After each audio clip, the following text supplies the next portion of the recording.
Do you want the facts? Can you handle the facts? Are you over the beliefs? Are you tired of the lies? Have you uncovered what religion really is? Do you identify as an Alkebulan kidnapped? If so, then welcome to The Verdict, where we stand on facts over beliefs. Court is in session.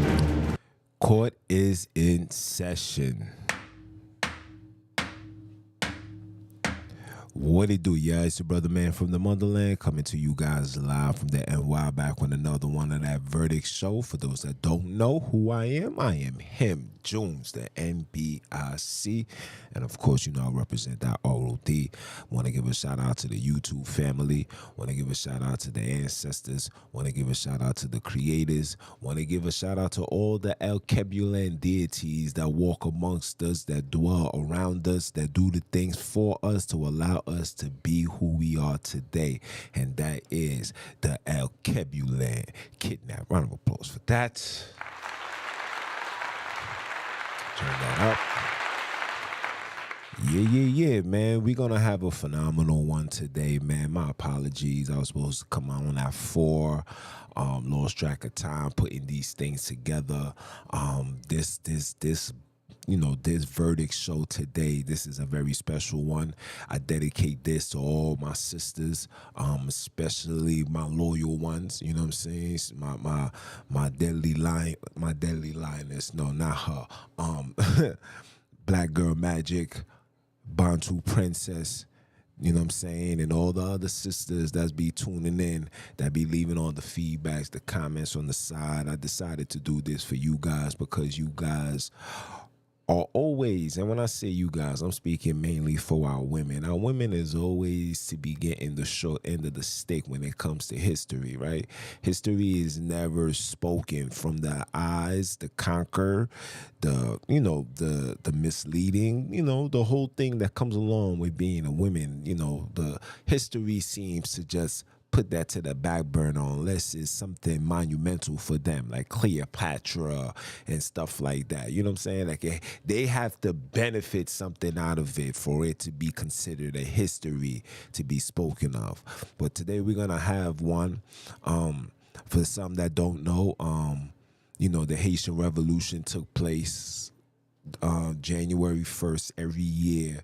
You know what I'm saying? We celebrate the independence of our Haitian people. Shout out to my Haitians, all my Zo pounds all across town. You know how we do. You know your boy Jones forever holding it down. But there's also women that played a very pivotal role in our independence. And today I decided to touch on it. And definitely want to give a shout out to Mama Love, Mama Bello, for she's the one that brought this understanding to me, especially when she came to New York. She really gave us an in-depth understanding of the Sheroes and telling us to no longer refer to it as his story, but our story. So today we're going to focus on our story. Excuse me. And I want to bring forth, you know what I'm saying, the greatness of our sisters, and just to give that fire. There's a reason why there's a fire burning inside of the sisters all across the world, right? You see sisters like, Afina Shakur, or, Frances Cress Wilson, Coretta Scott, Betty Shabazz, people that play very pivotal roles in shaping our story, right? And I just want to just acknowledge them, you know what I'm saying, just to let you guys know that the fire that's burning in you is natural, that when the fire starts burning in the women, that's just an indication that we are heading towards a next revolution. And this one, hey, we don't know. You understand? So I'm going to give you guys the glitz and the glamour, the fifth and the hammer. You heard? Because I'm going to be banging this gavel a lot today. So everybody, please, grab yourself a seat, grab yourself something to eat. You know what I mean? I'm over here drinking my mushroom coffee as always. And then, I'm still recovering from the so-called cold that I have, you know what I'm saying? Your boy is back to I say 89, 92. You know what I'm saying? Still got a little phlegm right here, so I can't laugh too hard or be too animated because it will stir up me coughing and all that, as you guys seen in the last 5 seconds. But anyway, we're gonna dive in, right? We're gonna dive in and we're gonna talk about the Sheroes the world doesn't talk about. The black female warriors. Yeah, we're gonna talk about them, right? Let's start off with the dedication. I dedicate this to all my sisters worldwide who carry the bloods of the Sheroes. This is for you. Black Girl Magic, that is for you. Bantu Princess, that is for you. And all my other sisters that's be tuning in. To my Wiz, this is for you. You know what I'm saying? To my moms, this is for you. You know what I mean? All the females that surround me that help, help this engine, this R.O.D engine flourish and keeps moving. This is for y'all. Okay? Let's do this. Let's talk about Aunt Toya. Aunt Toya, yeah? Aunt Toya.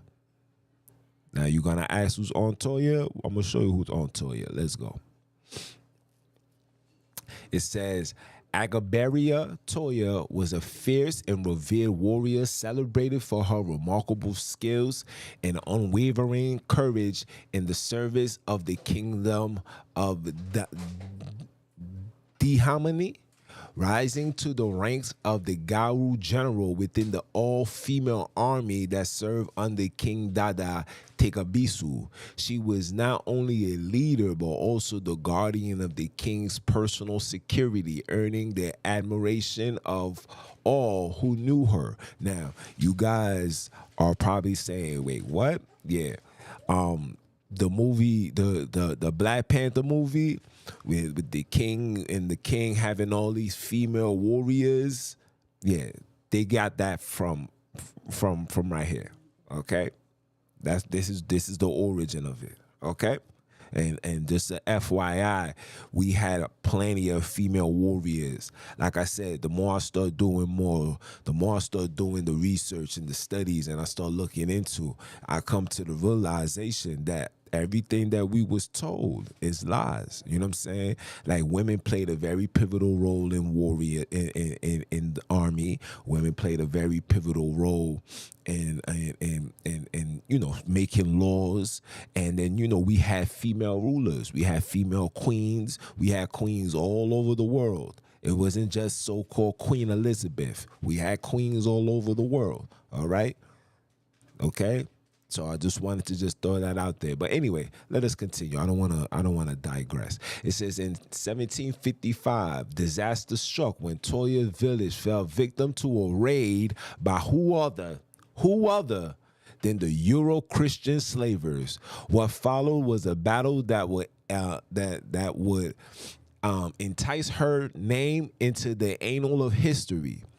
With unmatched bravery, Toya fought valiantly, disarming and defeating several of the invaders. But despite her prowess, she was ultimately captured, ensnared in a net, and dragged to the waiting slave ships on the shore. The long journey across the sea brought her to Santo Domingo, where she was sold at auctions like mere property.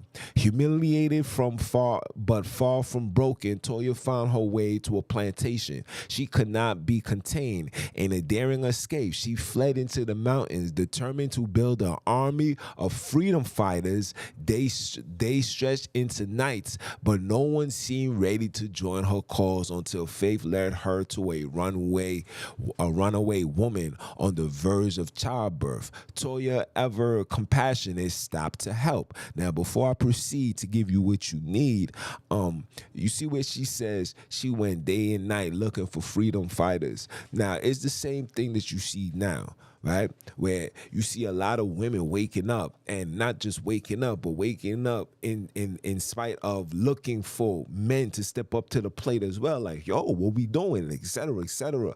And a lot of people just didn't want to get down with it because a lot of these people are afraid, right? Now you fast forward to today, you got grown men, dudes be like 2 in chains, afraid to stand up for righteousness and believe that the righteousness only comes by following the ways of the Biblos and say the Biblos is the only way, my brother. The Biblos, you got to keep the commandments, and then everything's gonna be pure madness, right? It's like the Biblos say, right? There's nothing new under the sun. His story. The story that they're giving you will always repeat it until you put an end to it, right? It says, the new mother, in a moment of foresight, implored Toya to take her child, promising that he will be the one to learn the path to freedom. Toya accepted the charge, vowing to teach the boy the ways of the Dahamani warriors, okay? She returned to the plantation with the child, where she meticulously trained him, teach him the Yoruba language. The Yoruba language was being spoken in Haiti, Dominican Republic. We were speaking this, okay? The science of warfare and the fierce discipline that would shape him into a leader. Through separate repeatedly by the slavers, faith conspired to bring them together again, time and again. The boy, now a young man, will grow up into a legendary figure. Who is this legendary figure, you guys may ask? His name was Jean-Jacques Dessalines. Jean-Jacques Dessalines. Haitian speaking Yoruba language. You understand? The stories that they're not telling you, I'm here to feed you this barbecue chicken. You're going to eat good today. It says the first leader of the independent Haiti. Under his leadership, the French were defeated and the freedom was won. When Dessalines became Empire of Haiti, he was reunited and it feels so good. He was reunited with his beloved mentor, but their reunion was bittersweet. Toya, now gravely ill, could not hold on much longer, despite the best efforts of the finest doctors in the empire. Toya passed away on June 12, 1805. This is literally, 7 months? February, March, April, May, June. 5 months. And 5 months after gaining independence, she passed away. She transitioned to join their ancestors in the spirit world.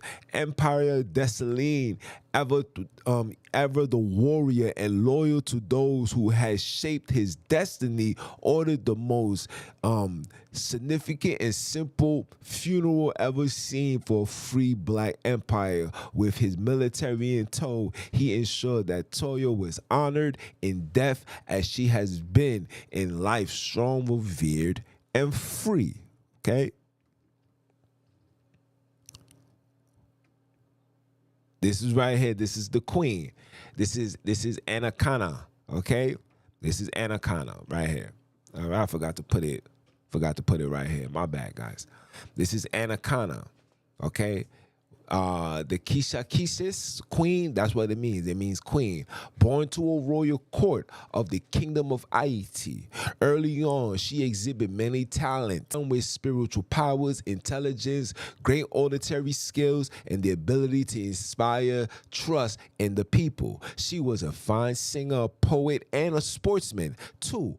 Already as a young girl, she was often called to assist her older brother Bukakio at the head of the Oringala Kasala. This position naturally became hers after her brother's removal due to illness. The Anakana sat as a equal among the 5 Kasakas, which means these are rulers, these are kings. That's what that means. She was one of the 5 rulers of the land, right? Forming the crown that governed the entire island of Haiti. Okay, she was married to the intrepid Kanonibo, who was Kasa of Magawana. In the year 1492, do you remember these dates? 1492. Okay, Euro Christians savagely invaded Haiti, aka Haiti, and with lies and scams slaughtered the 4 male members of the crown within 3 years. So within 3 years, people, they was able to kill 4 out of the 5 kings of the 5 rulers of Haiti. She was the last remaining one, right? The Anaconda was now the only living member of the crown. Through her extraordinary talents and state womanship, Anaconda was not only able to survive, but to lead the fight against the vicious invaders. She mounted armies of thousands, armed with bows and arrows, to confront the heavy armed enemy. Under her leadership, they won many battles. We was winning. We was winning. And you want to know why we was winning? You want to know why we was winning? We was winning because we wasn't calling on their gods. This is what I want you guys to just understand, that our strength comes from who we call on, okay? Who we connect to spiritually. We wasn't connected to nothing that the Biblos, the Quran, and all of this madness. These things came with the invaders and handed to you like a manuscript and said, you better follow this or I'm going to kill you. Okay? And we was winning many fights. Okay? I'm gonna show you how we fell. Let us continue.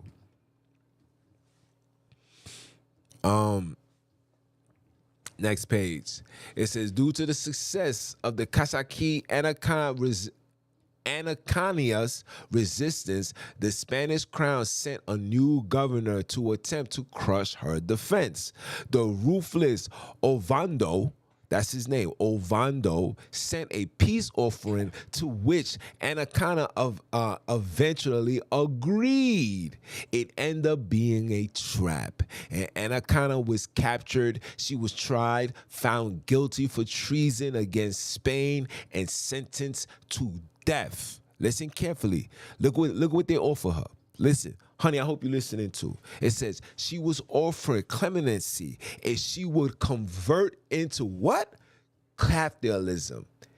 So if she converted to Catholicism or Judaism, because you know Judaism is the foundation of this Catholicistic nonsense, and agreed to be a concubine to one of the European officers, she said, F no.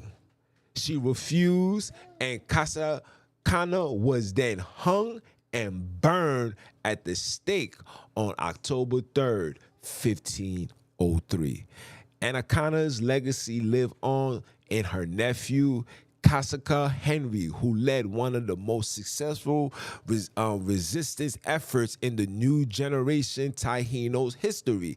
Henry revolt results in the first treaty signed in the Americas by the indigenous people with these Euro Christians. Kasakis Anaconda's story continues to inspire millions of women and men to pursue the fight against injustice in the collective interest. Okay? The stories of our sisters, they don't tell you about, but we are here to tell you. So round of applause for her.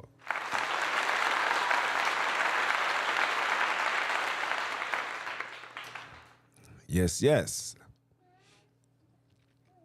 And let me make sure you guys can hear me. Okay.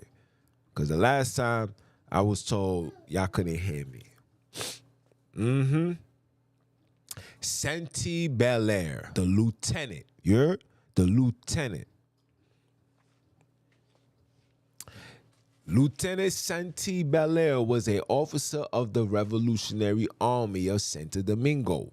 Born and raised in the town of Veritas, Santi was always a very brave girl and loved to compete and win against her older brothers. When Santi turned 16 years old, she married Colonel Charles Belair, who had fallen madly in love with her. Shortly thereafter, Santi joined the Revolutionary Army. Santi seemed to be born for military service and quickly reached the rank of lieutenant.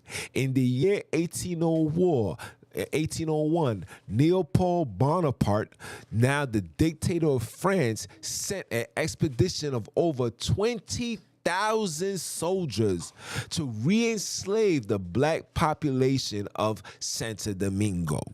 Okay, Santi quickly became a target and a price was placed on her head. They put a price on a sister's head, dead or alive. Being the brave, intimidated woman that she was, Santi refused to go into hiding at first. She finally yielded to her family's pressure due to the fact that she was again with child. So she was pregnant. She was pregnant and she still wasn't trying to hide. It's her family that told her to hide. And look what happened. Santi eventually was captured by the French colonial revered.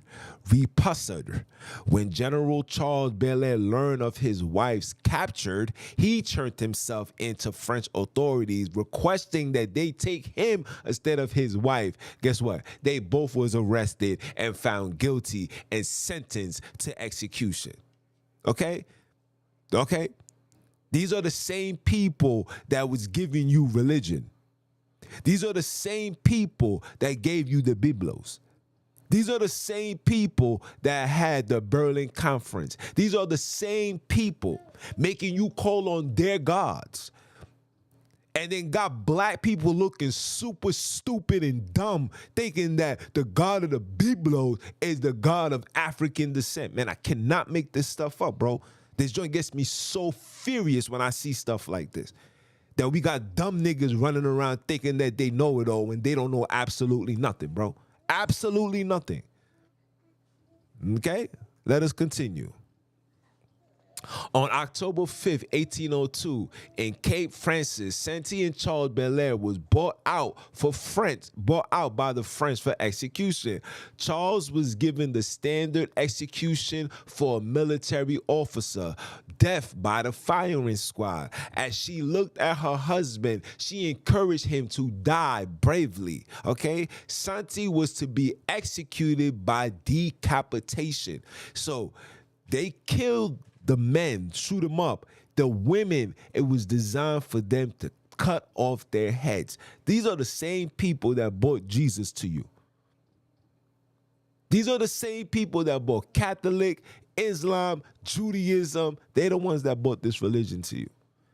And you're going to tell me that the creators is the story of the Biblos is about our creators? Yeah, you got to make that make sense. Anyway, let us continue. Right? It said Santi was to be executed by decapitation, which was reserved for women. As the French executioners attempted to place her head on the guillotine, Santi fought them off, pregnant and all. Ultimately, Santi refused any blindfold and ordered the firing squad to take position and fired upon her. It will be the final command she gave. The legacy of the Lieutenant Santi Belair continued to inspire future generations of revolutionary women. To my sisters, this is for you, okay? This is for you.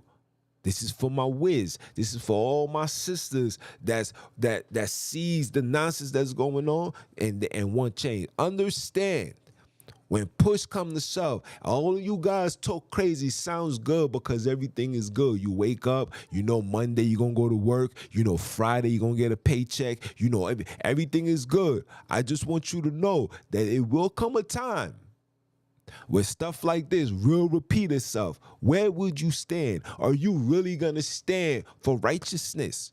Are you going to keep your head up high and go out like a gangster and go out like a El Kebulan? Or are you going to go out like a Jesus lover, like a Mesindisi lover? Huh? How you going to go out? How? Let's talk about it. How you going to go out? Because every time I hear these people talk, it's always, don't worry, don't worry. The weapons of ours is not cardinal. The Lord is going to help us. Miss Cindercy is gonna come in. Shut up. Nobody coming to do nothing. You heard? And if anybody was gonna come and do something, then was the time to do it. Not now. But you guys go ahead and you go wait for that. But we ain't waiting for that. We gonna talk the truth and we're gonna prepare ourselves mentally, physically, spiritually. We trying to get ourselves right financially because we know the times that we in. We are playing the cards that was dealt. Okay? Okay? No mention of the Biblos over here, by the way. Let's continue. Oh, Donna. This is the queen of it all, you heard? Suzanne Simeon Louverture, you heard? You heard? You know who that is? We gonna find out. Suzanne Simeon Louverture, an often overlooked figure in history, was the wife of Toussaint Louverture, the revered leader of the Haitian Revolution. She was not just a woman behind a man, but a significant presence in her own right, playing a critical role during one of the most pivotal moments in history of freedom. Susanna, or Susan, however you want to call it, of African descent, like her husband, was born into harsh conditions of slavery. Her life intertwined with Toussaint's in more ways than one. She was the woman who supported him through the trials and tribulations of their fight for liberation, a force of resilience and dedication. The couple, bound by both love and their sharp passion for freedom, forge a path towards Haiti's independence from colonial rule. Together, they embody strength and the undenying desire for a brighter future for the people, for the El Kebulan kidnap. You heard? Though little is written about Suzanne in the annals of history compared to her famous husband, it was known that she was, like many women of that time, played an instrumental yet often silent role in the revolution. She raised their children, held down the fort when Toussaint was away, and contributed to the survival and the success of the revolution in ways that only the strongest could. Her story is one of a quiet power sacrifice and a deep love for a man whose ambition would change the world. Suzanne Simeon Louverture might not be a name that often graced the pages of history books, but her legacy continues to inspire the generation that comes after her, remembering us that fighting for freedom is never fought by one alone, but by a collective of strong hearts. Right? Let us continue. In the shadow of the burning revolution, where cries of freedom echoed through the hills of Haiti, Suzanne Louverture's spirit, like a fierce storm, will not be quelled. But even the most unbreakable souls have their limits, and she, like so many others, would feel the crushing weight of European cruelty. Captured by the French forces, the very same ones who sought to erase the power of her people and subjugate their will to the iron fist of colonialism, Suzanne was taken not as a prisoner of war, but as a symbol of rebellion itself. They knew They knew her as the wife of Toussaint Louverture, and they sought to break her, to shatter the heart of the revolution by turning her into a pawn. Tied and bound, she was dragged through the dirty streets like an animal, stripped of her dignity, but never her strength. The French soldiers, with their sneers and callous laughter, knew the way of torturing all too well. With whips and chains, they hoped to bend her body to their will, but they could not see the fire in her eye. But they could not see the fire in her eyes, a fire that could never be extinguished. Never. Shout out to her, man. Good, man.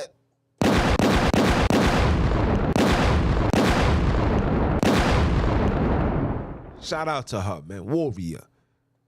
No B blows. No B blows. No Quran. No Allah, la, la. None of that. Right?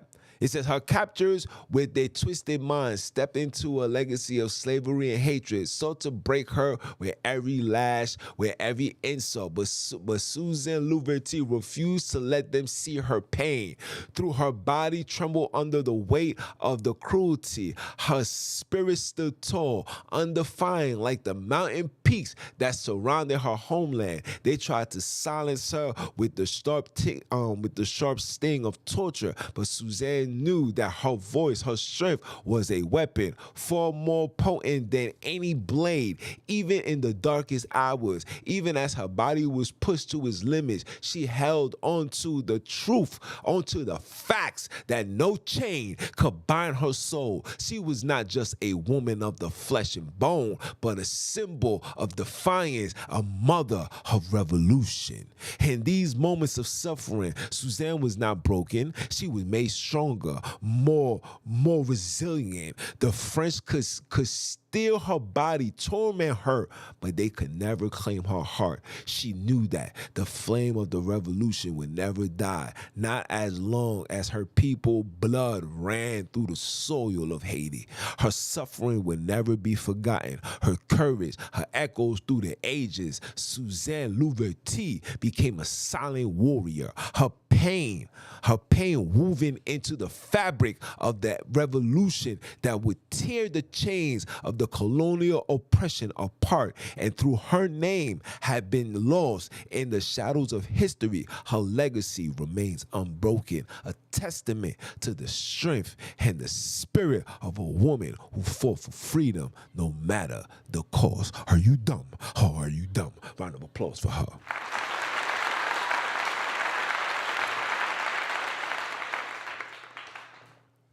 That's why she was Louverture's wife, you heard?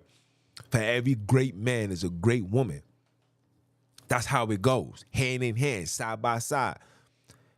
And she was not even out there into the political things. In fact, she said, when you read the story in depth about her, she really didn't want to be involved into that. She said, yo, honey, that's for you to do, right? You go make sure everybody else's home is as peaceful and loving the way that our home is. She stood home. She raised the children. She was a farmer. She was teaching people how to plant, bringing herbs. Everybody was being prosperous under her. When they took her, okay, she was what, 200 and something pounds. Before she died, she was roughly like 95 pounds.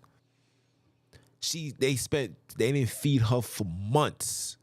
And not one time did she break. Not one time did she turn on her husband. She was a rider. She was loyal to the cause, to the T. History that if black women today was hearing about this every day, our women would even consider doing half of the nonsense you see black women doing today if they was getting this type of history. But they don't, right? They just tell you that niggas ain't sugar, honey, iced tea, shake your ass, get your cash, and if a man don't like it, put him to the back and tell him he's your past. This is what's going on. So our job is to put an end to that by showing our sisters their strength. You must know your power, ladies. You're much more than just a sex object. That's what they want you to be, because they don't want you to ever tap into that warrior, to that resilientness. And for those that's tapping into that, that's why when I hear Black Girl Magic sending me what she's sending me, saying what she's saying, I'm like, yo, I feel you. That's that fire in you. I get it. I understand. But, you know, times is different now. We don't have a bunch of people that's ready to ride. Everybody want to go inside and sing Kumbaya and look into the sky and say, Jesus is going to come. Don't worry. The Exodus is soon arriving. Exodus didn't happen for the El Kebulent. You think it's going to happen? When you think it's going to happen? Keep waiting for it, man. Keep waiting for it. Let us continue. You know, we taking shots for the entire existence of our time on this earth. We gonna call it what it is. And if niggas don't like it, tell them to do something. Catherine Filon. Who is Catherine Filon? Captain Filon, a name often whispered in the stories of Haitian birth, was a woman whose hands wove more than just the fabric. She wove the very spirit of a nation into the Haitian flag. Her creation became a symbol of Haitians' pride. Listen, hey, in religion they say God hates a prideful look, man. F your God. We gonna be prideful here. You understand? We gonna be prideful here. All right. Born into the heart of Haitian Revolution, right? Catherine lived in the age where women voices were often silent, their contributions overlooked, yet her works would transcend the boundaries of her time. Her creation became one of the most powerful symbols in the fight for liberty. As the revolution surged forward with flames of rebellion ignite across the island, the need for a symbol, a banker that would unite the people, became undeniable. On the eve of the revolution, most triumphant moments, it was Katrina flowing with the skill of the seamstress and the heart of a patriot who took a simple piece of cloth and turned it into the soul of a nation. In 1803, at the Congress of the Leaders of the Revolution, when the flames of the independence was on the cusp of roaring to life, Catherine took the blue and the red of the flag, carefully sewed them together. With each stitch, she wove the story of Haiti's struggle, its resilience, its sacrifice, and its underlying trust for freedom. Thirst for freedom. Excuse me.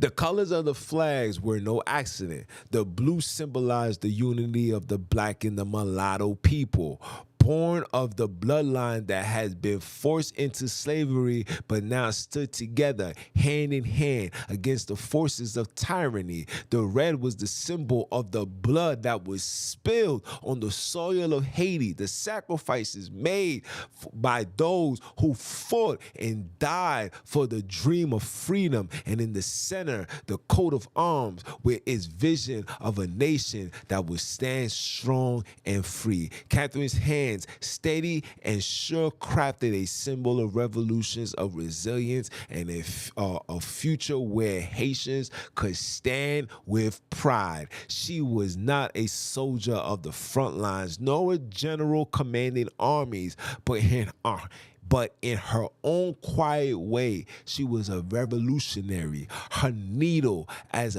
mighty as any sword, her stitches as powerful as any cannonball. As she crafted that flag, the weight of the history restored on her shoulders. Little did she know in those moments of quiet work that the flag she was stitching would become more than just a piece of cloth.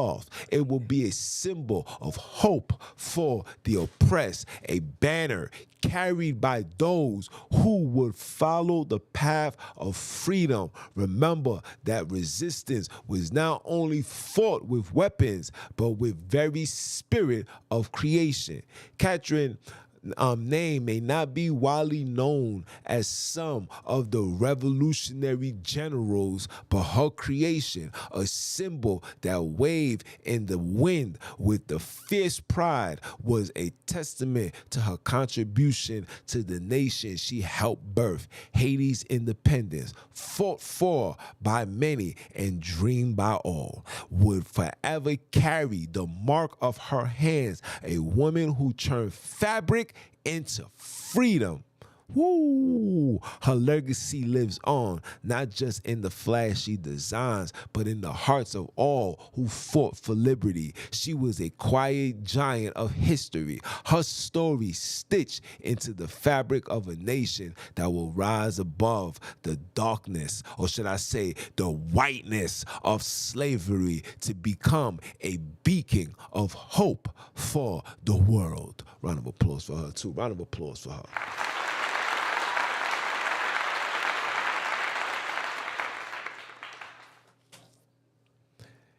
It says, your courage, resilience, and determination inspire countless others to stand up and speak out.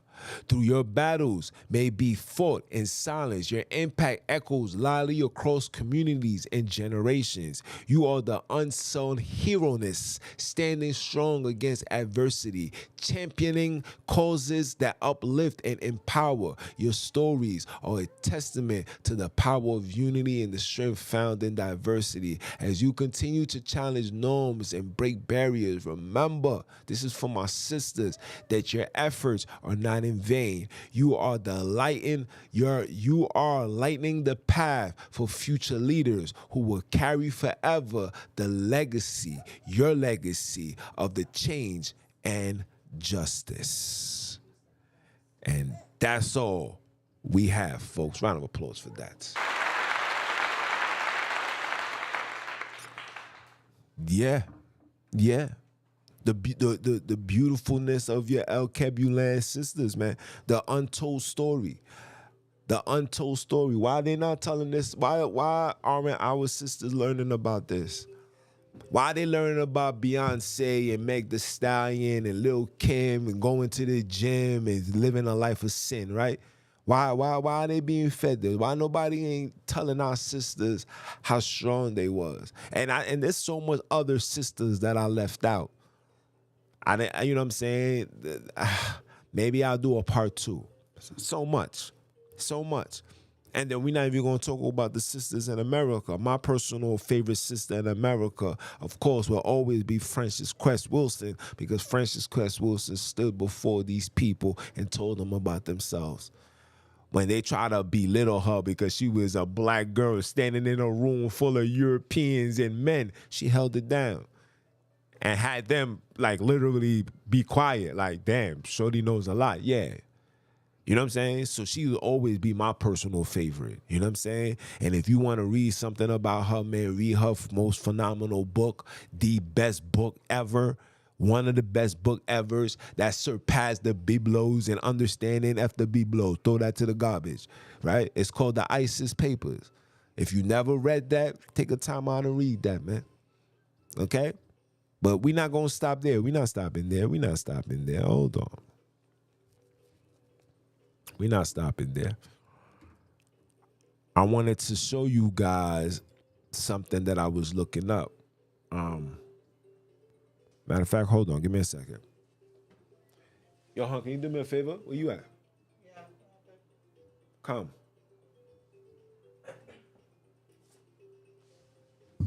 Your fat ass. You look like you about to catch the itis. Huh? Pass that right there. And try for nice. I be getting on my wife's nerves, guys. He like, yo, why you catering to him? Cater to me. Try for that. Both of y'all. Right?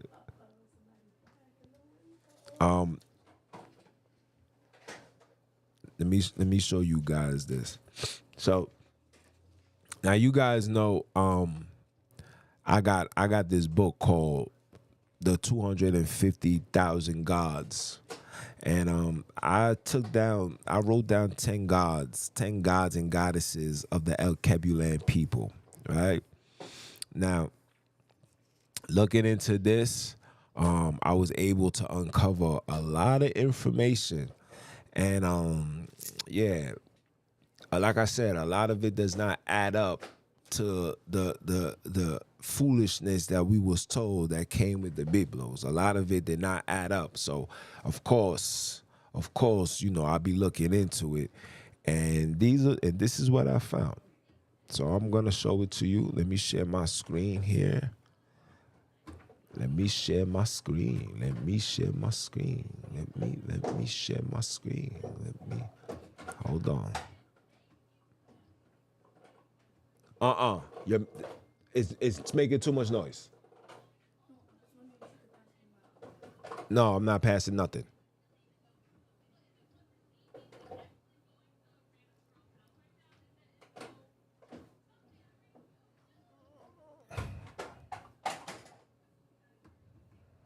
Hold on.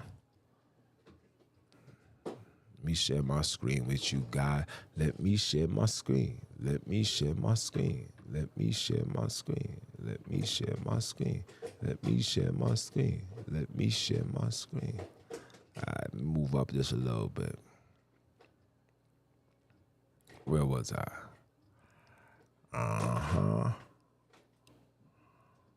Okay. So here is a few gods that was known in El Kebuland. Okay. Now this is homework for you guys to do.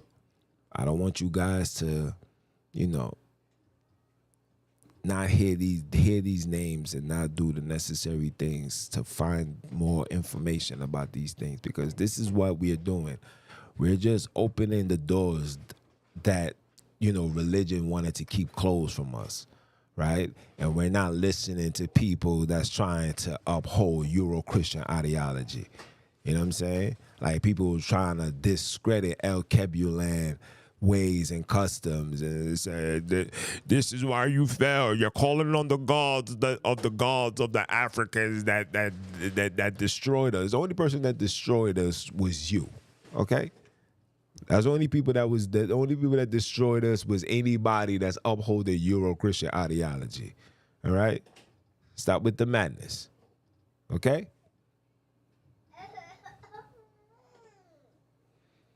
Okay, so let me share my screen. Let me make sure I move this. Why is this doing that? Let me share my screen. There we go.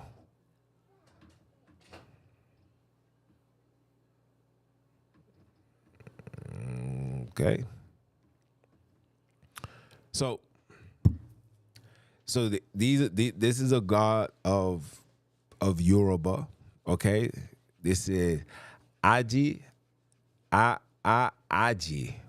Aji is the goddess of wealth, prosperity, and abundance, often depicted as a powerful force that governs the flow of material and spiritual resources. Agi is said to be ageless, a timeless being who has existed since the beginning of creation, overseeing the flow of prosperity and good fortune. Did they just say her? Oh, of course. Her energy is both nurturing and fierce, ensuring that those who honor her are blessed with abundance and the means to strive. She moves with the cycle of nature. Her presence felt in the harvest of the earth, the riches of the land, and the balance between the physical and the spiritual realm. Her age is unmeasurable, right? Her power ancient, and she exists beyond time, always in harmony with the rhythm of the universe. Damn, don't that sound like what I be talking about? Okay. This is in the Yoruba. Okay. This is the academia, right? Let me make sure I'm saying it right. Come on, people. Let's say it right, guys. Let's say it right.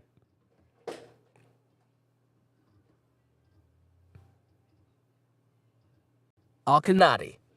Alkanati. That's it. Alkanati is an important deity in the. You remember I told you Auntie Toya, in the dogma of the voodoo tradition, often regarded as a divine protector and the force of nature. She is believed to be the guardian of the forest, protector of women and children, and a symbol of strength of endurance. Her age is also timeless. She is a force that existed long before recorded history. Long before recorded history. Long before Judaism, long before the Biblos. That's recorded history. Long before that, she was already known, right? Emerged from the primordial forces of nature. She is often depicted as a maternal figure, the one who guides and shelters those in need, a deity whose wisdom grows with ages. Iconized power is rooted in the earth, and she is deeply connected to the cycles of nature that governs life of the land. Now, you Alkebulans are not calling on this power right here, which also leads to the reason why we're suffering. You see, I'm trying to tell you, all of these things goes hand in hand. Let's go. Let's continue. A Congo is the god of creations in many Bantu traditions, believed to be the one who shaped the world from chaos. His age is said to be as ancient as the earth itself, a deity who's existed before time even measured. A Congo is both the creator and the destroyer, holding the forces of nature in balance. In myths, a Congo hand shaped the earth, the mountains, the rivers, the skies, creating everything that will become the foundation of life. His presence transcended human understanding as he lived in the hearts of the earth mysteries and the powerful forces that shape all of creation. Okay, this is Allah. This is Allah. Ayla. This is Ayla. Excuse me.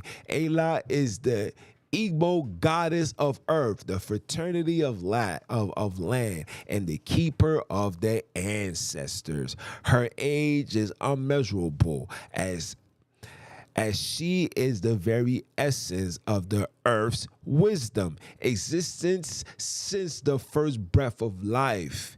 Okay? Ayla is figure of reverence, guiding the balance of nature, ensuring the fertility of the soil and prosperity of the people. In the Igbo belief, she is responsible for maintaining moral order, overseeing the laws that govern both the living and the dead. Her wisdom is eternal as she stands as both the protector and nurturer, holding the earth and its people in her harmonious embrace. Okay? Okay? Alrighty then. Okay. Don't sound like the God in the Biblos, don't it? Huh? Okay. All right. The Alatango Bantu. Here it comes. Alatango is a divine figure of justice and balance within the Bantu tradition, seen as a force that maintains cosmic equilibrium. His age is said to be as old as the universe, for he is not just a god of law, but a living force that ensures the creation remains balanced. The Alatanga is a god for those seeking righteousness.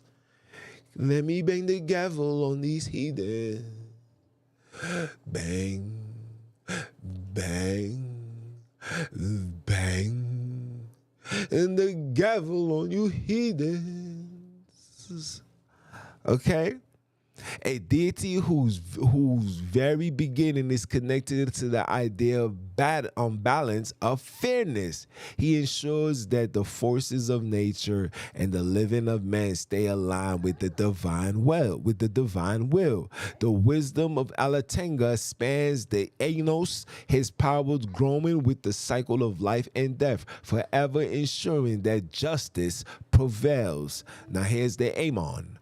Amon, the Egyptian, also known as Amun, is one of the most powerful gods in ancient Egyptian mythology. As the creator god, he was often associated with the sun, air, and the breath of life. His age stretches back to the very origin of time, believed to have existed before all else in the primeval waters of the Nun. Amos is both a god of creation and the god of the unseen, embodying the hidden forces that govern existence. As a god, the wind and the air, Amos' presence is felt in the breath of life itself, and his influence is vast, stretching across the heavens and the earth. His powers is external, his essence woven into the very fabric of existence.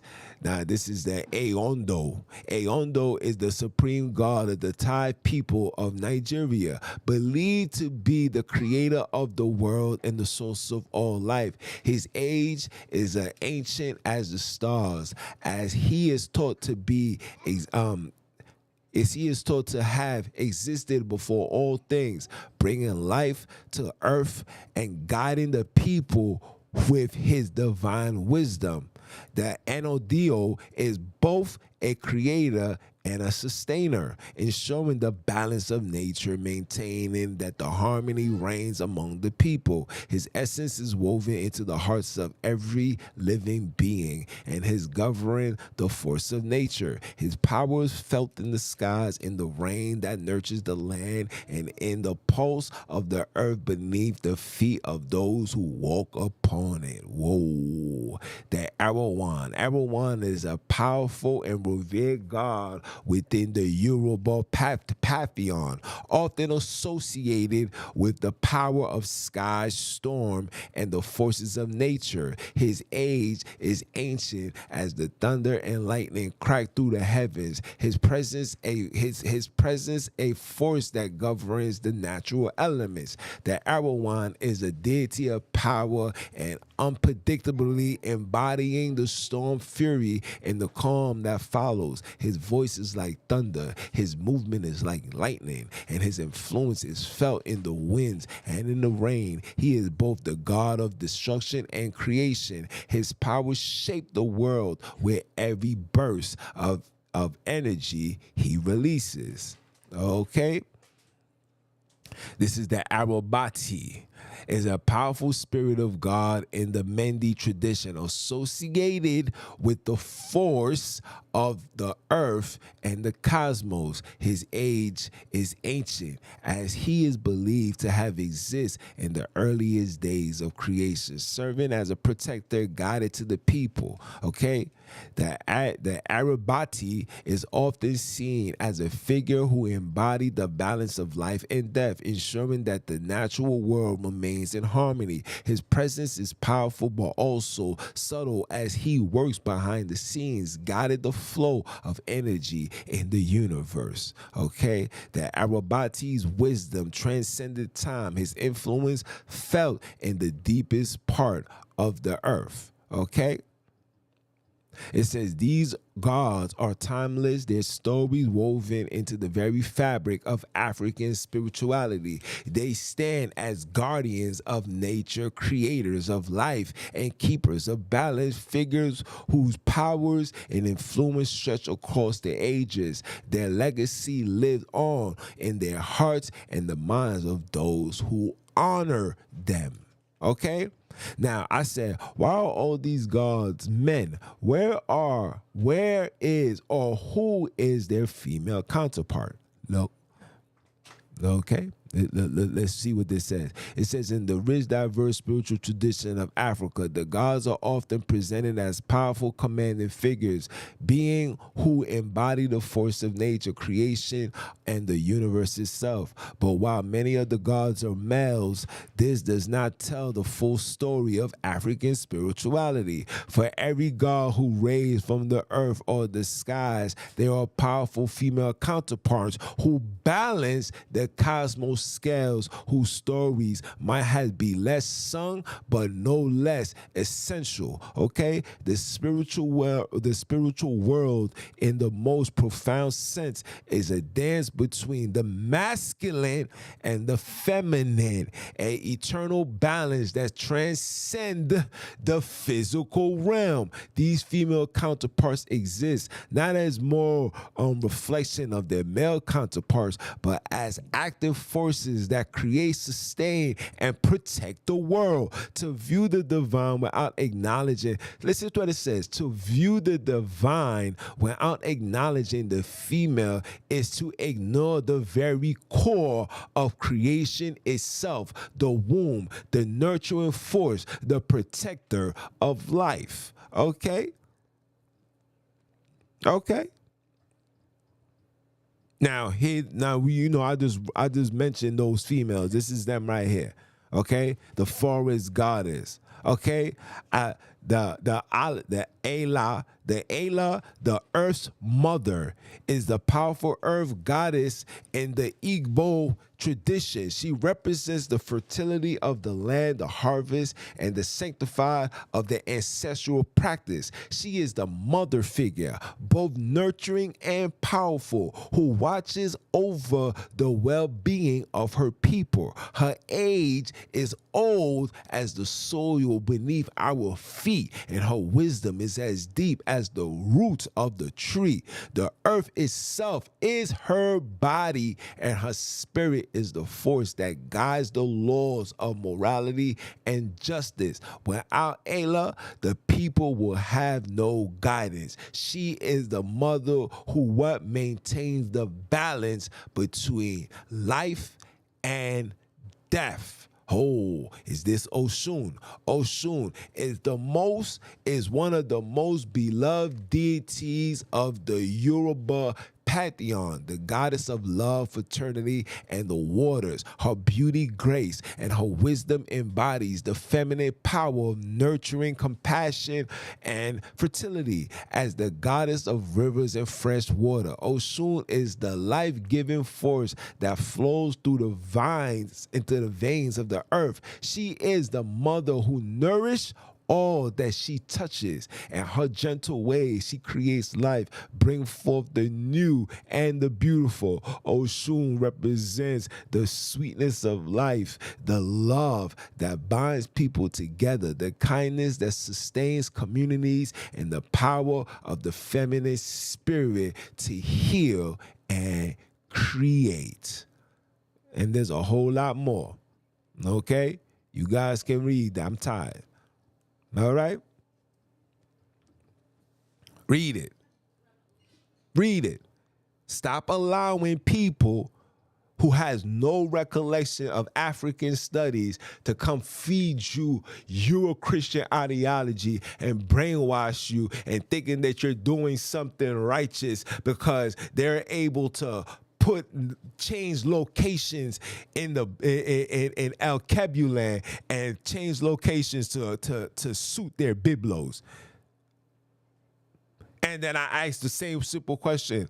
So if El Kebulan is Yoruba speaking African dialects, where did the heck did American cities made its way into these areas? And nobody can give you answers. These people really thinking that you're this dumb. Stop allowing people to play with your intelligence, okay? If you have a high school diploma, that means you pass knowing about common sense, right? 1 + 1 must equal 2. If it does not equal 2, then somebody is lying to you. If somebody says that this story is our story, and then you say, okay, provide us the information to prove that this story is ours, and they go take you to the particular areas in Africa, like, look, this corner store right here, that's where Miss Cindy used to chill and eat and smoke weed. He used to be right here in this store right here. You're going to believe that? You're going to believe that? Why? Because they changed the name? You got to make that make sense. It does not make sense. You saying that this was taken from the scrolls? Okay, I'm listening. Show me the scrolls. Well, we still working. Everything is gonna be done on Sunini's time. No, that's lies, bro. It will never come. Lies. And when you sell that, if I tell you that you know what that's gonna do? It's just gonna make me sit here and not question nothing. Yeah, we just waiting for Sunini to just display this information, and we're gonna run with it. When is it gonna be displayed? The same way brothers and sisters left Christianity and then went into Judaism, and then the same way brothers left Judaism and do into this Bantuism is the same way you're going to lead the Bantuism, and then you're going to sit there and say, so then, Junior, what do we do? And you know what I'm going to tell you? I'm going to tell you what I've been telling you. You got to do your homework and go find out where you come from, okay? El Kebulan is a big place. Not all of us come from South Africa, son. I'm sorry to burst your bubble. Not all of us come from South Africa. All right? South Africa, as beautiful as it is, not all of us does not come from there. Some of you guys come from Nigeria. Some of you guys come from Benin. Some of you guys come from the Congo. Some of you guys come from Sudan. Some of you guys come from a lot of these areas within El Kebulan. You know what you got to do? You got to start doing your homework. You know what you got to do? You got to start doing your homework. You got to start tapping in, knocking on those doors. It's okay. You're not going to go to hell.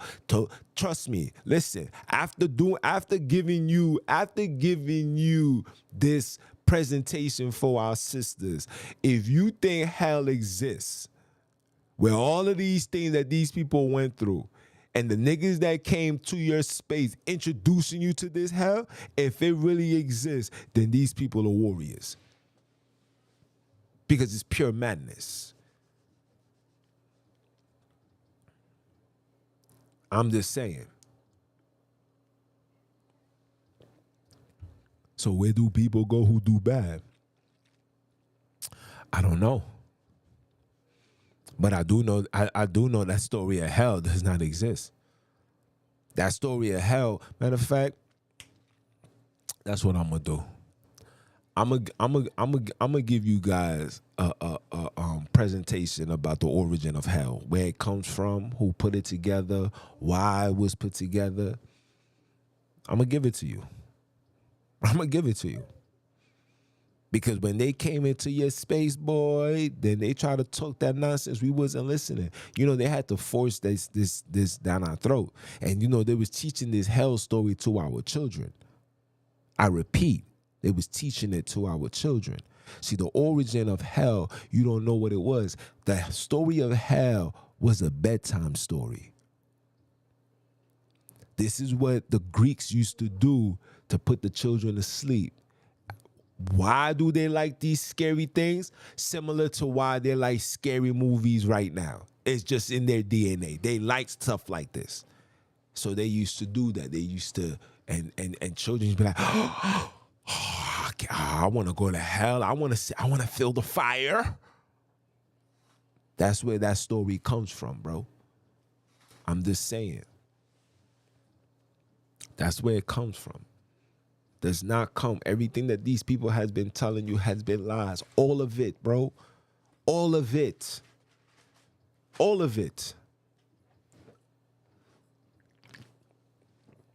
And I'm watching the numbers, by the way. I'm watching the numbers. And hey, it's not looking good. It's not looking good. It seems like people waking up like, yo, man, listen, man, this nigga keeps talking the same rhetoric nonsense over and over and over and over and over and over again, and people are starting to catch on. Try again, sir. And listen, and I do this by myself. I don't need a group of people to go looking around digging through European garbage saying, hey, African, what you find in that garbage? Oh, I found that, they did this. Oh, we gonna bring it out.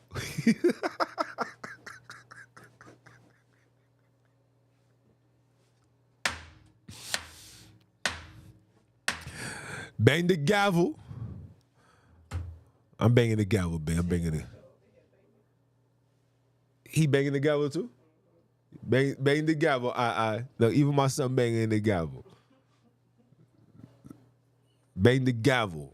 Make it make sense, bro. My little man's banging the gavel. He's not even 2 yet. He banging the gavel because he know this is pure madness, bro. That we, as grown as we are, we're still falling. We're still falling for the fugazi, bro. And it's all because we don't want to accept the fact that we are traumatized.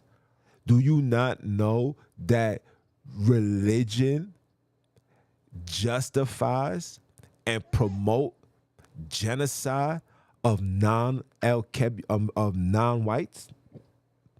That's what religion do.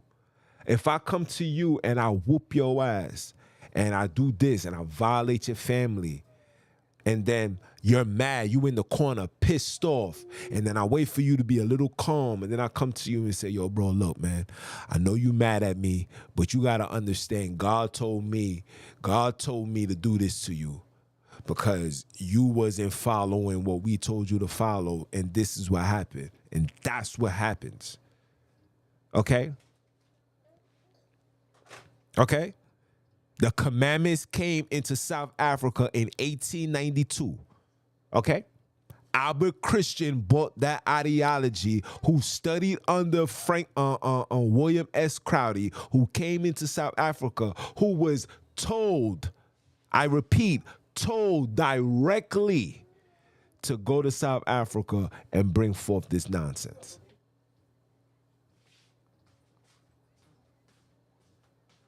Okay? That's where it comes from. Albert Christian.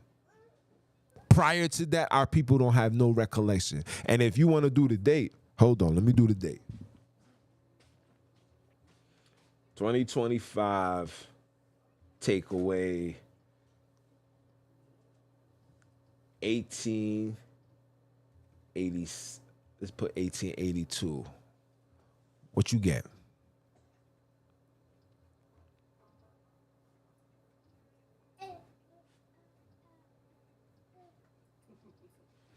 So for 143 years, we was believing such ideology. So anybody who's 143 years old and older have no recollection of this. That means your great-great-grandmother had no recollection of this. Johnny John, she's probably my age or a little older. You understand? And she said she got this from her grandmother. That means her grandmother will be, what, 70-something? 80-something? Around the same time of this madness. No, don't count. Sorry. Try again. Okay? Try again. I'm sorry. We got to do better. And these people that's teaching you, telling you this nonsense, tell them to prove me wrong. Tell them to prove me wrong. Show me we was doing this prior to European invasion. Show me that we was doing this prior to European inclusion. Show it to me. I'm all ears. I'm all ears. Me, the man that desire wisdom, I should show you guys my bookshelf. I do this. I'm always open for the wisdom, but I'm not opening for the BS. If you're coming to bring forth BS, I'm not listening to that. If you're coming with beliefs, I'm not listening to that. If you're putting your insertion, I'm not listening to that. If you're trying to make me take a story from the north and bring it to the south, and then from the south bring it to the east, and to the east to the west, we're not trying to hear that. We're not. If the Biblos was about us, think about this, people. Think about this. Just really process this. If the Biblos was about us, if it was about me and you, if it was about us, the moment I heard it and felt the word of God, the creators of it all, The minute I heard it, it would have been an instant connection. Why is it so hard for brothers and sisters to connect to the Biblos? I remember when I introduced the Biblos to my ways, you know, it literally took me a year and a half to be on her heels for her to finally read just Genesis and Exodus. Like a year and a half. Why is it not connecting? They're gonna say, oh, because you know they're not in the spirit, the demon. What demon? Could it be the ancestors say, no, don't read that garbage? Could it be? Because think about this. We don't know nothing about anything other than what they told us. Who knew about sin until Europeans told you? Who knew about Jesus until Europeans told you? Huh? Who knew about laws until Europeans told you? Who? Who knew about this?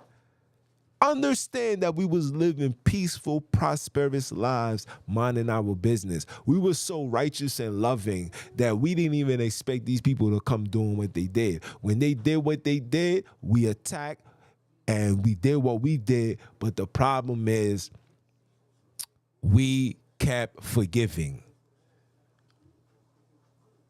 We were supposed to take them off the land, keep them off the land, never allow them to come back, train, keep training until we eradicate. We should have been on some Hannibal, just straight up going over there and just removing everybody. But we didn't want to do that, and I get it because we're righteous. Naturally, we're not criminals. We're not killers. We are defenders, right? Meaning, you can do whatever you want. Just don't come into my space. When you come into my space, I'm going to then got to defend it.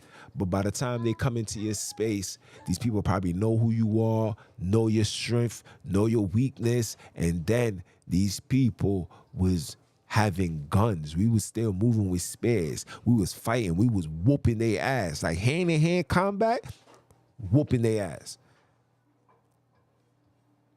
Whipping their ass. So they had to create guns. They had to come with cannons. They had to do all of this. Okay? But back to Albert Christian bringing this ideology to El Capulan. We didn't know what that was. We didn't know what that was. All of these Igbo people, these are widows. We didn't know what that was. These Igbo people was literally children. These were children of the fathers and the mothers that was intertwining with, you know what I'm saying, like, you know, crossbreeding with these people. Married, giving their daughters up to marriage to these people. This is what happens. And now we're suffering because of it. All right? Or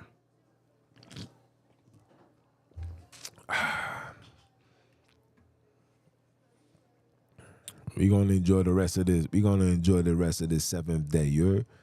Let me see what you guys got to say. Any questions, people? Please bring all the questions. I need all that.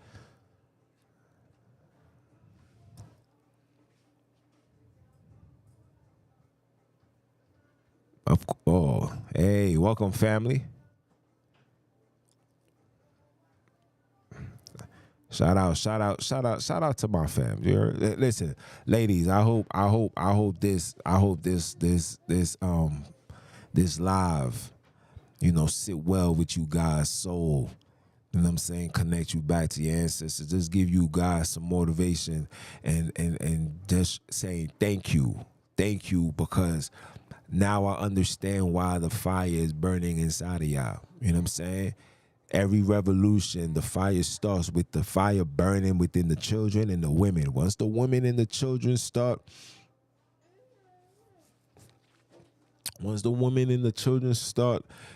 you know, getting fed up and start to build up, yeah.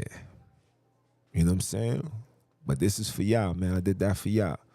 You know? We putting an end to all that, man. That's all I'm saying. And anything that I'm saying, tell these people to prove me wrong. Listen. I done gave like 15 messages to one of these dudes that's in these groups that's thinking that they got all the information. All right, so then provide me with this. Provide me with the intel. You know it, right? You know it.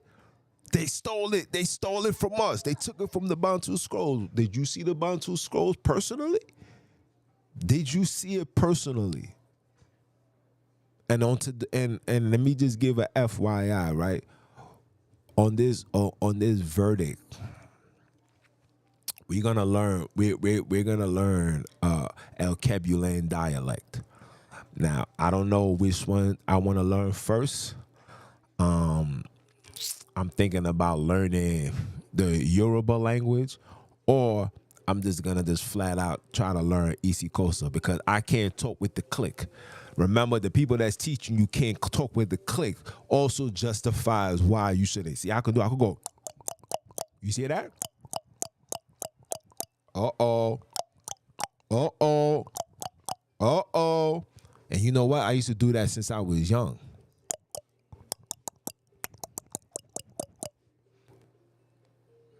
But yeah, your teachers can't do that. But they had to do they had to do the works of the creators, right? Which creator?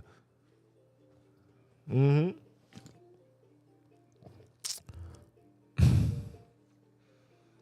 Yeah. So I'm thinking about maybe putting a class together as far as Isi Kosa as a second language class. I'm thinking about it. I don't know. I really want to sit down. I want to talk with my homegirl, and I want to see if she's willing to at least give us the foundation. You know what I'm saying? Like, you know, there's a foundation into our speech. So I want to learn that. And Paris wants to do the Yoruba language. All right, you want to do the Yoruba language? All right, we're gonna do the Yoruba. We're gonna do. But hold on, wait. Let me process that first. You know what I'm saying? Like, let me process it. I want to learn that too. So we're gonna try to learn these languages and learn, bro. Like, we're not just gonna try to just we're not just gonna try to just learn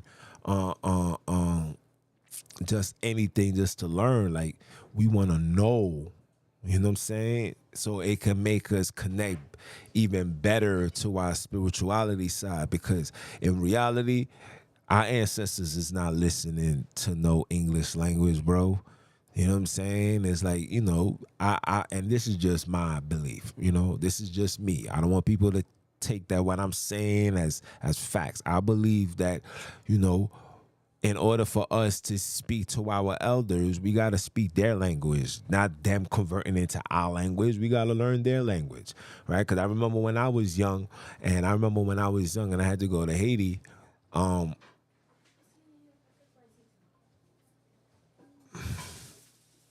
Where you going? Can you pass me my earbuds behind you? Your mom was outside? So me personally, when I was in Haiti, I remember my mom saying, "This is your grandma." This is my very first time meeting her. And she didn't understand English. When I was speaking English, she looked at me, she's like, "What are you saying?" And I was like, and I looked at my mom's like, she don't understand. And then my mom said, "It is your due diligence to learn how to speak Creole," right? So my mom made it her business for me to learn how to speak Creole, because I needed to learn to speak her language. Now her learning to speak my language. I am the child speaking to my elders. And I believe that that's the same way it is now. I believe that the part of the reasons why we as El Kebulans are suffering is because we're not speaking that language. Because if you pay attention, even with Toussaint Louverture, he learned the Yoruba language. And because of that, he was able to become the head to set us free. And there's a lot of barriers within our lives that's preventing us from elevating to that next level. You feel me? I love the way that they dress too. I mean, I love everything about El Kebulan. You know what I'm saying? I love everything about El Kebulan until the El Kebulans come to America. Because I just came from a shelter the other day and I was so disappointed in the El Kebulan men. I'm seeing they coming to America. They putting their pants under their ass. Like these dudes is in shelters smoking weed. I'm talking about El Kebulan. Forget everybody else. I'm looking like, damn. It's like you guys are crackheads already? Like what's going on? And it's sad. You know what I'm saying? But I get it. You know what I mean? America is the land of advertise, and everything that's being advertised to us is pure evil and wicked. So we got to learn the language. We got to learn to communicate amongst each other. We got to learn to summons. Shout out to my other sister. And when she be having her shrines and everything put into place, and she be doing, you know, she be summoning, she be summoning, and she be speaking the Yoruba language, and you could feel it. You know what I'm saying? It's like, yo, she be making the wind move and all that. You know what I'm saying? And it's like, yo, there's power in that. We gotta learn that. Okay? Our ancestors don't speak English. Okay, this is the slave man captivity tongue, and we're trying to speak to the powers of powers. We need to speak their language, not them trying to convert to us. All right. So, with that being said, people, I hope you guys have a phenomenal one. Is there any questions? Any questions? Any questions? I give you guys 3 minutes for questions and answers. Any questions?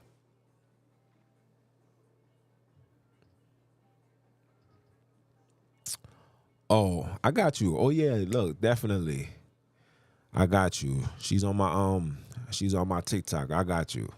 I'm gonna send you both of them actually. I'm gonna send you my sister that's from South Africa, born and raised.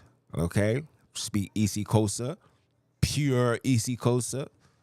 And then I'm gonna send you my other sister who's from I believe she's from Nigeria, if I'm not mistaken. And she speaks the Yoruba language. I got you. Just send me a message on TikTok and say, yo, Junes, don't forget. So I know. So I can just, you know, see a video of hers, and I'm just gonna send it to you, and you can just tap in and you can see it for yourself. You know what I'm saying? And again, there's a lot of people in El Kebulan that's on TikTok that can help you, you know, learn more of your customs and your culture. You know what I'm saying? Because these are the people that I try to talk to. You know what I'm saying? And whatever happened to Fresh Gold? That was another brother of mine, Fresh Gold. I don't know what happened to him. You know what I'm saying? It's like, you know, it's like when you know you start waking up and you start questioning all the foolishness that that's being told. You know, a lot of these brothers and sisters, they get frigid, they get scared. I ain't scared, bro. I just want the facts. That's all. We want facts. That has nothing to do with beliefs. I'm not trying to start a church. I'm not trying to have everybody get on their knees. I'm not over here looking for money. If you choose to send bread, that's on you. I appreciate it, but that's not what I'm here to do, bro. I'm really trying to figure out what the heck is going on. Like, how did we get here? Who are we? What are we doing? The keeping the commandments is not the way. But you know how I know it's not the way? Because I know people who've been keeping the commandments and still couldn't live to see 80 years old. I know people that have been keeping the commandments 10 plus years and still died slow, bro. Still died in pain. You know what I'm saying? Like, it does not make sense. It does not add up. Because according to the Biblos, it said, keep my commandments and live. So why are we dying? Doesn't add up. How come nobody knows who King Solomon is? How come I can't trace? This nigga has 700 concubines. You telling me you can't trace nothing back to our people? No royalty go back? Nothing? Come on, guys. Come on, bro. Come on, son. When are we going to say, all right, stop playing with my emotions? We should be able to trace something back, bro. Don't give me these locations and maps that these people are renaming. They're naming them. I showed you guys over and over and over and over and over again the time, the date, and who changed the names of these locations. Every single name that you guys see that's in the Biblos and in Africa was literally renamed by mercenaries. Okay? Mambri became Mambri in 1908, bro. I thought that this was really where Abram and all of this. That's not true. Them niggas put that there.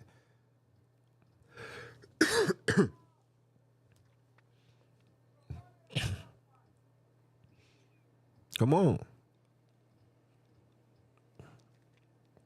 We invest all this time. We do everything. And I'm watching people die slow, bro. I'm seeing people still suffering, bro. The Bible said, keep my commandment. You shall be the head and not the tail. Why are we still the tail? Why are we still getting the short end of the stick? Why the only people that's prosperous in this ideology are the ones that's doing the teachings? Why aren't we equal? And how come and how come the word of God is flowing through you, is not flowing through me? Or should I say it's not flowing through us? But it makes sense now. You know? Charles C. Jones. Right? Charles C. Jones. Give them a story that makes absolutely no sense. You're just not here for that. And YouTube, and you guys can shadow ban and, you know, click the don't like, and you can do whatever you want to do, but you still not going to stop this. You're not going to stop this movement, bro. You're not. You can try. It would never happen, bro. Never. And I don't even go hard. I think I'm more calm now than I was when I first started. When I first came up with the Sabbath talk. Yo, hun, remember when I came up with the Sabbath talk? I'm putting the things together. I'm in the Bible for like 5 hours. I used to go hard, bro. And I'm not even going hard. And look at the numbers, baby. Right? They said men lie, women lie, numbers don't. Look at the numbers, baby. Look at the numbers. Look at the subscribers, bro. Yeah, little old Junes, pimp. Junes. Little Junes from Church Ave, you heard? That's me. I am him. What am I doing? I'm doing nothing but banging gavels on heathens. That's all I'm doing. We bang gavels over here. We put big toes on necks. That's all we do over here. We disrespect. That's all we do over here. We don't care how people feel. That's all we do over here. We don't care for none of that, bro. And you guys gonna take it as me being rebellious? Nah, I'm not being rebellious. That's the fire that's in me, pimp. That's the creators that's in me, bro. That's me still feeling the aftermath of their pain, bro. That's me sitting down speaking to individuals who knows more about our history than the average person. I became public enemy number one when I didn't accept the fact that that voodoo is evil, bro. You know how I'm able to tell you that voodoo's not evil? Because I got family that's in it. My mom, if you meet my mom is the most, she listen, can't nobody tell you about Jesus, etc., etc. Okay? My moms will wake up. You'll go to my mom's house right now on a Saturday. You probably walk in there, you'll hear Jesus playing, all of that. Okay?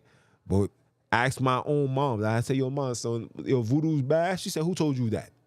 Who's telling you that? I said, yo, ma. I said, nah, ma. You know, some guy was doing a class and he was saying that voodoo was bad. She said, who told him that? Do he know somebody that do voodoo personally? I said, of course not, ma. She said, so then you can't take this person's word for it. And from that moment on, homie's teachings was put in the back burner. You don't know what you're talking about. You're just another copy and paste. You just another GOCC wannabe. Everybody want to be the nigga that stand in front of the screen to talk pure madness. That's not me, right? I want the facts. So my mother, my biological mother, according to the Biblos, on the Biblos say honor your mother and your father. So if my biological mother tells me, no, Junior, that's not true. Guess what I'm going to say? No, sir, that's not true. And you're going to tell me my mother's a lie? So if your mother came and told me something and then I say, no, and then I tell you your mother's a lie, how would you feel? It would not be accepted, right? But you want me to accept it. And that's the problem with this religion nonsense. Everybody want to be a chest puffer. Nigga said that I got my chest puffed out. Me? Junes got my chest puffed out? Or Junes don't listen to the Euro-Christian ideologies, or I don't take the Euro-Christian ideology as the end-all be-all. That can't be just it, fam. There's more to the story. You can't just tell me, yo, we got to keep the commandments and this and that, and we fell and we did this and that. And then I go, okay, fine, cool. The Biblos is this. All right, so how come I can't find the kingdom of Benin in the Biblos? The kingdom of Benin was flourishing way before Europeans in the story of the Biblos got here. But if you're saying the Biblos is about us, then show me, where can I find that in the Biblos that connects it back to the kingdom of Benin? Where's Mansa Musa? Where's that kingdom? Where's the kingdom of Mali? How come I can't find these things in the Biblos? That could mean, is that because the Biblos story is not about us? And if it's not about us, stop forcing it on us. Stop. Because you're going to look stupid at the end, bro. Every single one of you guys will look real dumb at the end. And I don't want to be the ones to say, I told you. I'm here to warn you and tell you, listen, this is not the way to go. We need to go home, right? We know everything about El Kebulan right now. We know everything. We know that El Kebulan is our land. You know that we know the righteousness. We know the milk and honey. We got all the best food. We got all the best men, all the best women, everything. We have it all. Okay? So we know that. All right, so now the objective is to learn our history. Know El Kebulan prior to the invasion of slavery and the colonialism. That's all I'm saying, man. But with that being said, people, I've been banging the gavel. I'm kind of upset. We were supposed to play Jenga, but my daughter's gone. So now I guess we just gonna do, I don't know. What we doing, honey? I know what we doing. Anyway, it's your brother, man, from the motherland. Please, people, like, comment, share, subscribe. If it's your first time, hope it's not your last time. If it's your second, third, fourth, fifth, sixth time, that means I'm still on your mind. That means we still on that grind, because it's still about that time. Time for what? Time for you to go get yours. Because I am. You heard? I am. They tell you not to say that. I heard a brother tell me you're not supposed to say I am. Kiss my ass. I am him. You heard? Mr. AKA, that's my new name, Mr. AKA, keep foot on all religious leaders' necks. You understand? And again, support the movement. And we just getting started. I appreciate you guys. Ladies, all my ladies, I did this for you.